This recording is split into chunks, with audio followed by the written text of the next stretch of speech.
విశాఖ నుంచి విజయవాడ వైపు వెళ్లే జన్మభూమి సూపర్ ఫాస్ట్ ఎక్స్ప్రెస్ రైలు ఏసీ బోగి లింక్ కట్ అయింది. దీంతో 6 గంటల 20 నిమిషాలకు బయలుదేరిన 2 నిమిషాలకే ఔటర్ వద్ద రైలు నిలిచిపోయింది. 12805 విశాఖపట్నం లింగంపల్లి జన్మభూమి ఎక్స్ప్రెస్లో 2 కోచ్ల్లో సాంకేతిక సమస్యలతో ఆలస్యంగా బయలుదేరతాయని అధికారులు తెలిపారు. 2 కోచ్లు మార్చాక రైలు దాని గమ్యస్థానానికి బయలుదేరుతుందని రైల్వే శాఖ అధికారులు తెలిపారు.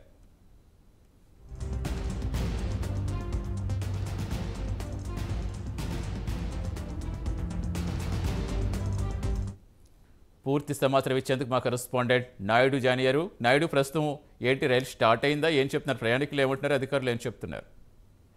Good morning Satish. ఇక్కడ విశాఖపట్నం రైల్వే స్టేషన్ లో అయితే ఈ రోజు ఉదయం 6 గంటల 20 నిమిషాలకు బయలుదేరుతున్న 12805 Visakhapatnam Hyderabad Lingampalli super fast express అయితే 6 గంటల 20 నిమిషాలకు బయలుదేరాల్సిన పరిస్థితి ఉంది. అయితే ట్రైన్ బయలుదేరిన కొన్ని సెకండ్లు, అంటే సుమారుగా 100 నుంచి 200 మీటర్లు ప్లాట్ఫామ్ దాటిన వెంటనే ఏదైతే ట్రైన్ కున్న ఏసీ కోచెస్ లింక్ అయితే పూర్తిగా కట్ అయ్యడం జరిగింది. దీంతో అయితే అది టెర్మినేట్ ఇంజిన్ నుంచి ఈ ఏసీ బోగీలవి కూడా విడిపోవడం జరిగింది. అంటే అంటే ట్రైన్ బయలుదేరిన కొద్దిసేపటికి ఇలాంటి పరిస్థితి ఏర్పడడంతో అయితే మాత్రం ట్రైన్ అవుటర్ లోకి వెళ్ళక ముందే రైల్వే స్టేషన్ దాటిన వెంటనే ట్రైన్ ఆగిపోయిన పరిస్థితి అయితే మనకి కనిపిస్తుంది. అంటే ఇక్కడ పరిస్థితి ఎట్లా ఉందంటే, అంటే ట్రైన్ ప్రారంభంలోనే ఇటువంటి పరిస్థితి ఏర్పడింది కాబట్టి ఎవరికి ఎటువంటి ప్రమాదం జరగలేదు. అదేవిధంగా చూసుకున్నట్టయితే అంటే ఈ ప్రయాణికులందరూ కూడా కాస్తంత ఊపిరి పీల్చుకున్న పరిస్థితి అయితే మనకి కనిపిస్తూ ఉంది.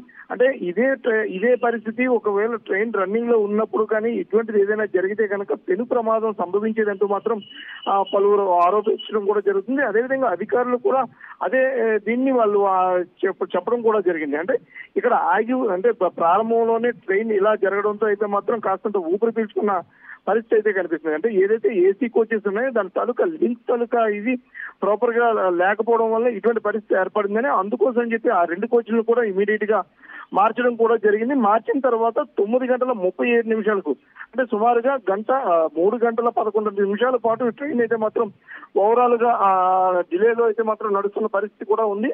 అంటే ప్రతిరోజు ఈ ట్రైన్ అయితే మాత్రం ఉద్యోగస్తులు కావచ్చు, వ్యాపారస్తులు కావచ్చు, లేదంటే కనుక ప్రయాణికులు మాత్రం ఎక్కువ శాతం అయితే మాత్రం ఇదే ట్రైన్ నమ్ముకొని వీళ్ళు ప్రయాణాలు కూడా చేస్తున్న పరిస్థితి కూడా ఉంది. అంటే విశాఖ నుంచి రాజమండ్రిలో ఉద్యోగాలు చేస్తున్నటువంటి వాళ్ళు, విద్యార్థులు, ఇటువంటి వాళ్ళందరూ కూడా ఇదే ట్రైన్ నమ్ముకొని వెళ్తున్న పరిస్థితి ఉంది. అయితే ఈ రోజు జరిగిన పరిణామం నేపథ్యంలో అయితే మాత్రం ఇటు విద్యార్థులు, వ్యాపారస్తులు, ఉద్యోగులు అందరూ కూడా అయితే మాత్రం చాలా ఇబ్బందికి గురైన పరిస్థితి అయితే మనకి కనిపిస్తుంది. అంటే కేవలం ఆ ట్రైన్ డిలే వల్ల అయితే మాత్రం మిగతా ట్రైన్ ఏదైతే ఉందో విశాఖపట్నం నుంచి హైదరాబాద్ బయలుదేరే వందే భారత్ ట్రైన్ కూడా ఆలస్యం కూడా అయింది. అంటే కేవలం ఈ ట్రాక్ ఏదైతే మెయిన్ లైన్ లో ఉన్న ట్రాక్ మీద ట్రైన్ ఆగిపోవడంతో అయితే మాత్రం వీటన్నిటినీ కూడా వెనక్కి తెప్పించి మళ్ళీ వీళ్ళు ఈ 2 బోగీలను మార్చడం కూడా జరిగింది. అంటే సాంకేతిక లోపాన్ని సరిచేసి 2 బోగీలను మార్చిన తర్వాత మళ్ళీ ఈ ట్రైన్ అయితే మాత్రం 9 గంటల 37 నిమిషాలకు ప్రారంభమైంది. ఇది సుమారుగా ఇప్పటికి అనకాపల్లి వరకు చేరుకుందంటూ కూడా వార్తలు వస్తున్న పరిస్థితి కూడా మనకి కనిపిస్తూ ఉంది. అంటే అధికారుల నిర్లక్ష్యం కారణంగానే ఇటువంటి పరిస్థితి అయితే మాత్రం ఏర్పడిందంటూ ప్రయాణికులు అయితే మాత్రం గగ్గోలు పెడుతున్న పరిస్థితి కనిపిస్తుంది సతీష్.